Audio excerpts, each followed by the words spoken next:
Pirate Software went from almost 2.5 million YouTube subscribers and a spot in the top 100 on Twitch to losing 90% of his viewers in under a year. And the wild part? He saw it coming the whole way down and refused to do the one thing that could have stopped it. Let's rewind, because this fall doesn't hit unless you know how high up he was. Jason Thor Hall is the real name. Online, he's Pirate Software. And he wasn't some random guy who got lucky. He worked at Activision Blizzard in offensive security, the kind of work that gets you noticed. He's a 3-time DEF CON Black Badge winner, one of the rarest credentials in cybersecurity, and he's reported to have done contract red team and penetration testing work tied to the US government. He worked at Amazon Games as a developer on the MMO New World. Then he went solo, started his own studio, and built a pixel art RPG called Heartbound that landed on Steam Early Access back on Christmas Day, 2018. For years, he was just an indie dev grinding away. Then 2024 hit, and everything went vertical. By his own account, Hall jumped from around 400 average viewers and 13,000 YouTube subscribers to a top 100 Twitch streamer, pulling 10 to 15,000 viewers a stream. His Discord went from 5,000 people to over 200,000. On April 13, 2024, he set a Twitch hype train record, level 106, with over 54,000 gifted subs and more than 8 million bits, a milestone that made the entire streaming world take notice.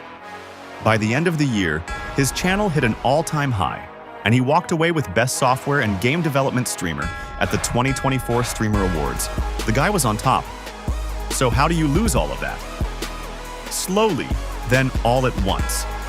The first crack showed up in January 2025, and it happened inside a video game. Hall was part of OnlyFans, a streamer guild playing World of Warcraft Classic Hardcore, run by Sodapoppin. On January 12th, during a Dire Mall North run, a bad pull got 2 other streamers' characters killed. And in hardcore mode, dead means dead, permanently. People accused him of roaching, basically running away without telling anyone and not using his abilities to save the group. But here's where it gets worse. The backlash didn't stay in the game. Hall says he got death threats and banned thousands of accounts. Then on January 15th, Sodapoppin kicked him out of the guild completely, saying a large majority of members felt uncomfortable around him and all the drama. His exact words were, "I think I'm making the right decision, but it's still unpleasant for me." Pirate Software pushed back and argued he couldn't have saved anyone. And honestly, that response became part of the problem. Now, as bad as the guild drama was, it's not what actually broke him. The real damage came from a video he'd posted almost a year earlier. So you need to know about Stop Killing Games. It's a consumer movement started in April 2024 by Ross Scott, who goes by Accursed Farms Online. It kicked off after Ubisoft shut down The Crew, an online-only racing game that had sold over 12 million copies and became completely unplayable the second the servers died. The whole point of the movement was to fight back against publishers killing games people already paid for. On August 6, 2024, Pirate Software dropped a video tearing into the idea. He said he wouldn't sign the petition even if he could, called it vague, and claimed it would damage every live service game out there. That video pulled over 1.2 million views, and for almost a year, nothing happened.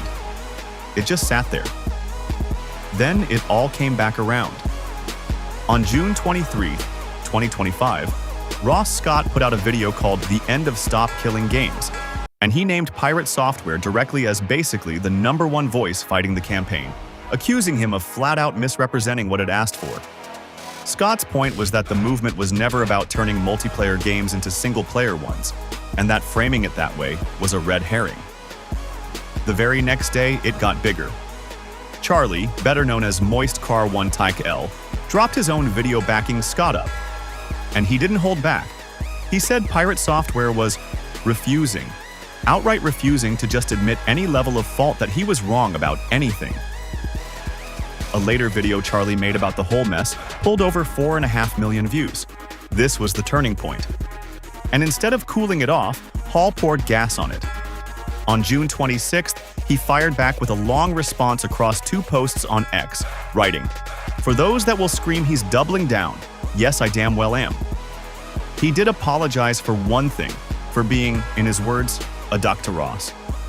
But he held his ground on everything else. And when a viewer later told him to just make a video admitting he was wrong so the internet would move on, he said on stream, "I am not doing that. I don't give a fuck." And then it started costing him real things. Back in June 2024, Paul had teamed up with the streamer Ludwig to launch a company called Off-Brand Games.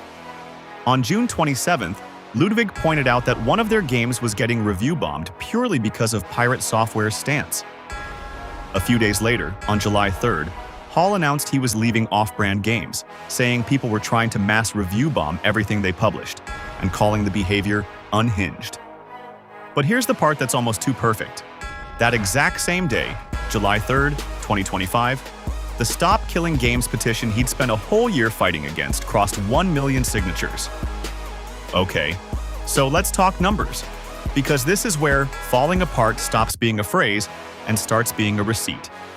In the 2 weeks after Ross Scott's video, his YouTube channel lost 100,000 subscribers.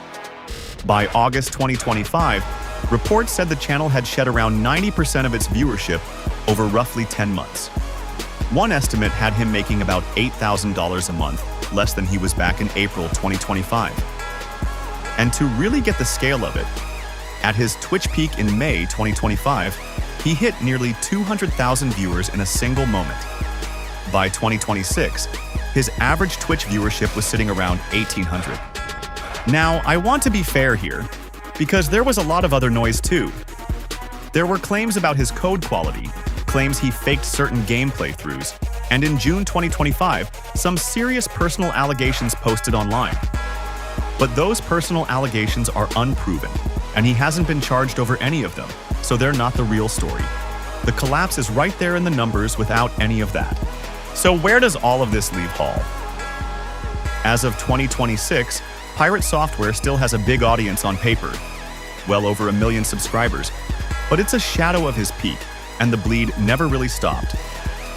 Heartbound is still unfinished, still in early access, with recent Steam reviews sitting at overwhelmingly negative. And the movement he tried to shut down? It didn't just survive him, it won. By early 2026, Stop Killing Games had cleared the 1 million verified signature threshold required under the European Citizens Initiative, the formal EU mechanism that obligates the European Commission to officially review the petition, and review it they will. Which lands us right back where we started. One of the biggest game developers on the internet lost most of his audience in under a year, and not because of one giant scandal. The talent was real. The cybersecurity credentials, the game development career, Heartbound, all of it. But every time Pirate Software had the chance to just say, "I was wrong," he chose not to. And in the end, that choice cost him more than any single mistake ever could.